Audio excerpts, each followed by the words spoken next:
Hey everybody, this is Svenshinhan, welcoming you back to more Seiken Densetsu 3. In the last episode, we basically got through the first half of the Cave of Waterfalls. Kind of spoiling it there. We have to go back again. And in this episode, it's probably going to be the last story-heavy episode in a while. So the first 3 episodes are going to be fairly heavy on the story, but it's going to wind down a little bit after this so we can get into more action. Anyway, here is the Priest of Light of Wendell. And let's talk to him with Hawk and hear what he has to say. May the goddess of mana protect you all. Priest of Light, am I ever glad to see you? I need your help. My friend Jessica has had a cursed necklace placed on her, and if I don't break the curse, she'll be dead. Is there anything you can do? Cursed necklace. Could it be? But that magic was sealed centuries ago. How did this happen? Tell me everything. Well, you see... And basically Hawk tells him everything that's happened so far. Yes, that's exactly the necklace I was thinking of. What Isabella didn't tell you is that the necklace also links 2 lives together. If Isabella dies, Jessica will die as well. The necklace works by choking whoever wears it. As for the curse, Hawk, I'm sorry, I can't break it, and I don't know of anyone who can. So, that's it? There's nothing we can do? Well, I guess it's cursed, but if you cut the wire, does it mean that Isabella dies and Jessica stays alive? I'm pretty sure it's not that convenient, but whatever. And then it's Kevin's turn. Priest of Light! Carl! Revive Carl! Precious friend, little wolf Carl. What is your name? Listen, Kevin, all living things eventually face death. All lives must end at some point, but each life is connected to another. Carl's life may have ended, but his soul is on inside you, does it not?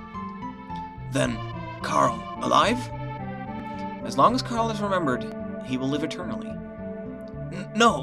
No! Beast King, I won't forgive. Carl, I will avenge. It's funny to do him, I don't know why, but... Wait, let me speak! My priest, I have traveled here from the Mana Holy Land. The mana tree is starting to wither, and mana is disappearing from this land. A fairy has arrived from the Holy Land? That is a horrible portent! If the mana tree dies, the 8 god beasts will awaken to reclaim this world. That sounds bad. What? God beasts? What kind of bizarre fantasy thing is that? The fairy chose you. That means you must go to the Mana Holy Land. You are the only one who can draw the Sword of Mana. Oh, great. So now the fate of the entire world rests on us, just like the story said. Hello? Talk to me! What's going on? I'm sorry, but the declining power of mana makes it difficult for me. I have to be inside someone in order to survive over on this side. That's nice. So you're done with me, right? You can live inside the priest now? It's not that simple, I'm afraid. Of course not. Once the fairy chooses a host, it can't leave until the host dies. I don't think so. What do I need with a Sword of Mana? You wanted to break Jessica's curse and avenge Eagle's death, right? The Sword of Mana will give you the power to do both. Wait a second. How do you know about Eagle? Oh, of course, you were inside my head. I should have known better. So tell me, what's so great about this Sword of Mana anyway? Now basically we get to hear the origin story. The Sword of Mana is the center of power for all the mana spirits. It is the implement which the goddess used to create the world. He who holds the Sword of Mana has the power to reshape the world, create and destroy life. It sounds a bit like Star Wars, actually. Like with the Force and all. It sleeps at the base of the mana tree, under constant guard by the fairies. I don't see anyone around.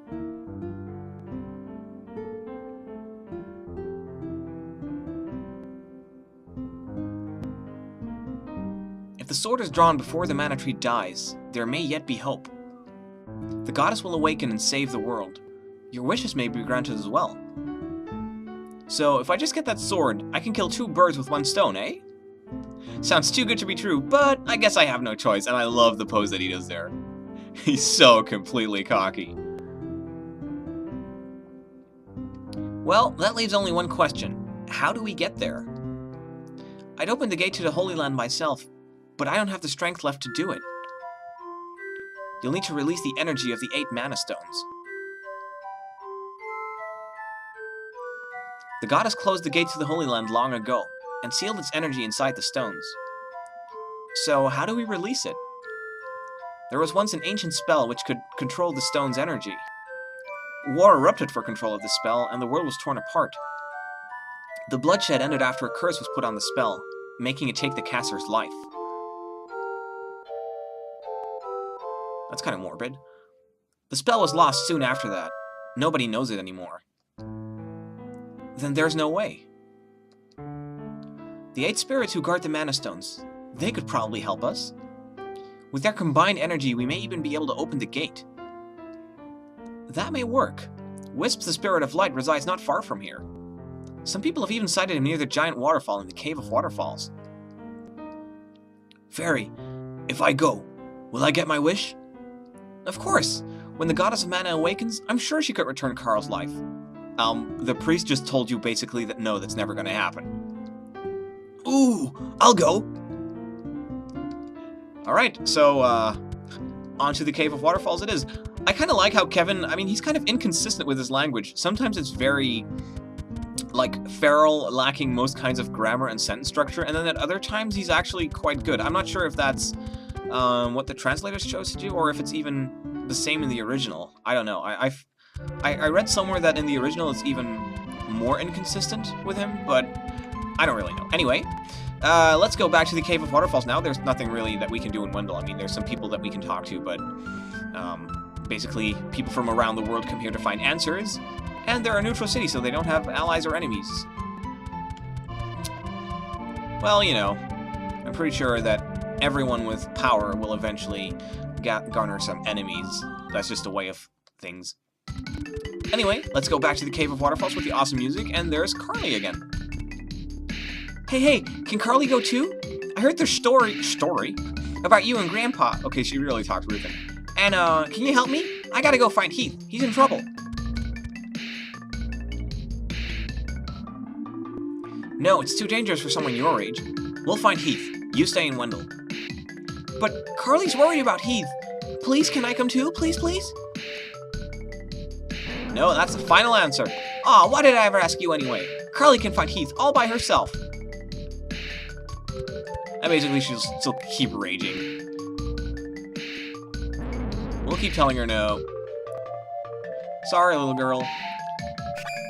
But yeah, if, oh yeah, I forgot to mention that. Kevin actually turns into a wolf at night, at the start of every battle, which massively increases his attack power. And this is, basically why he is... I think this is a dead end, was it not?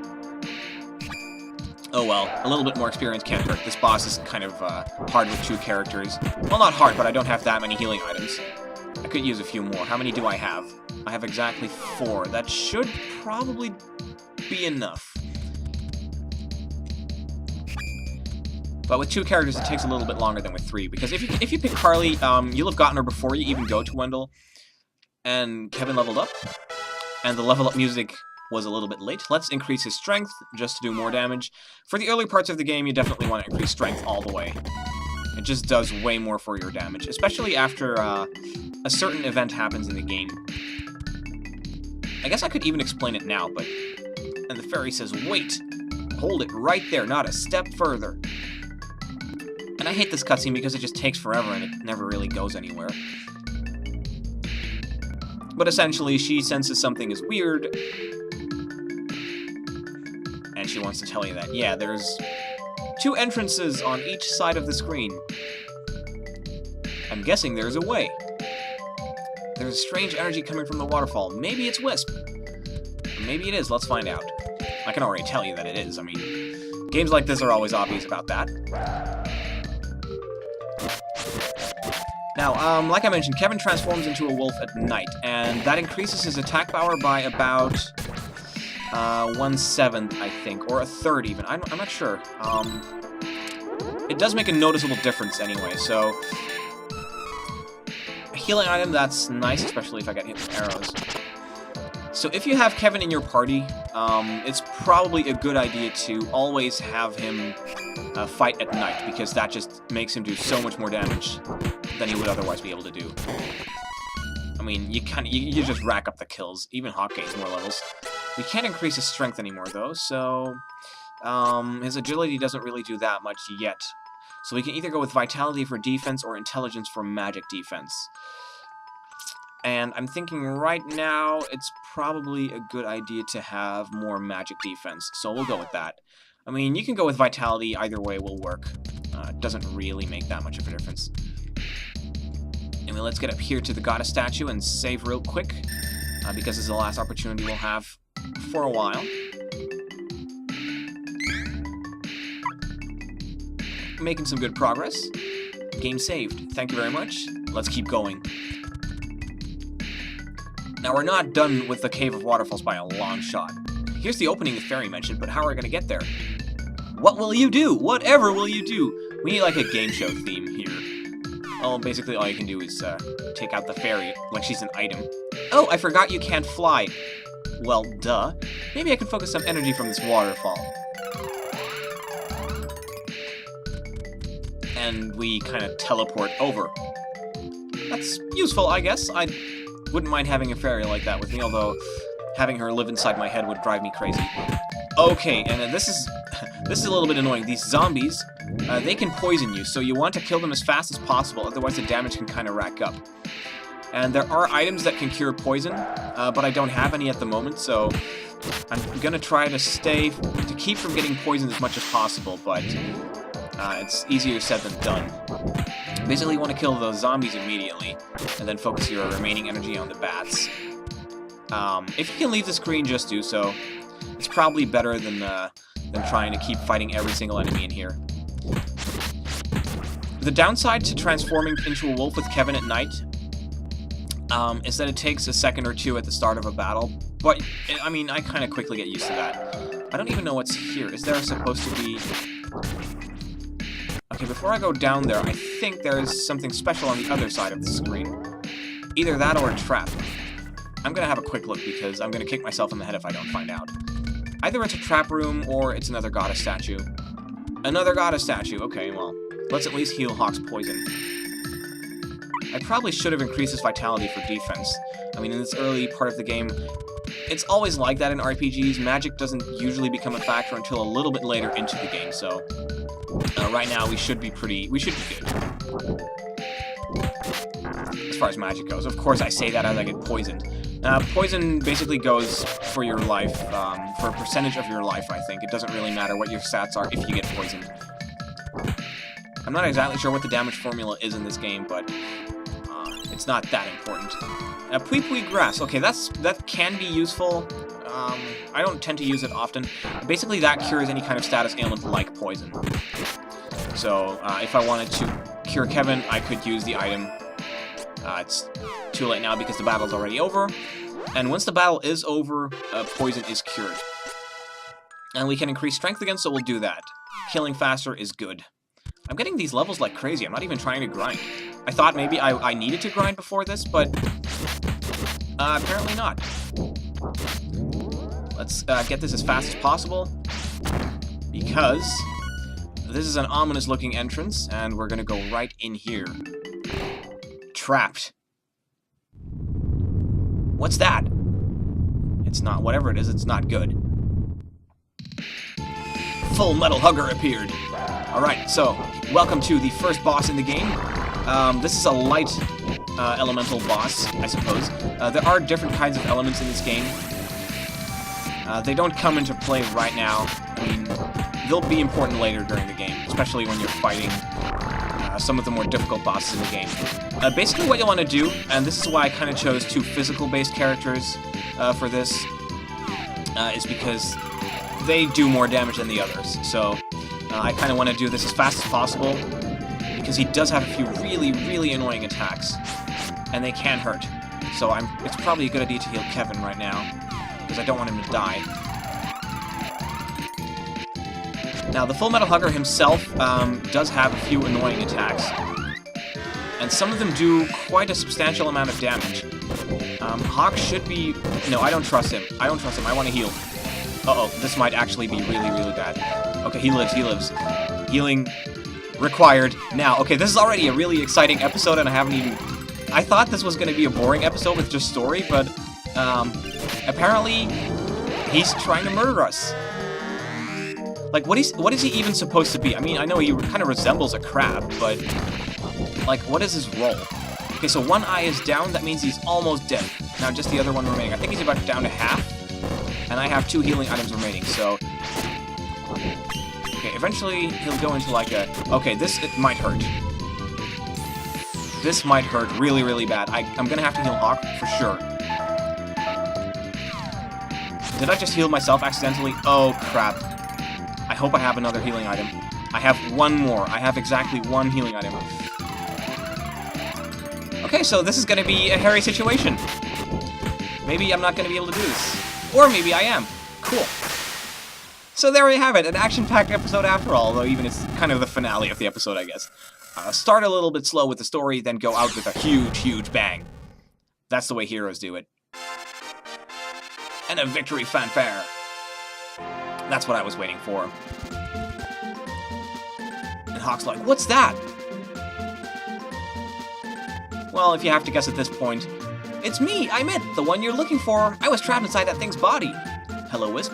I'm finally free. The fairy told me all about you folks. When? You've got a lot of work ahead of you. But I'm like the fairy. I can't live without mana, so I'll go along and help save the mana. Can you tell us where the Mana Stone of Light is? It's right above us, but we can't get to it from here. Don't worry, it's safe for now. At least while the mana power holds out. Let's go find my buddies and then head over to the Holy Land, eh? And we get the power of Wisp. And Hawk's like, WTF.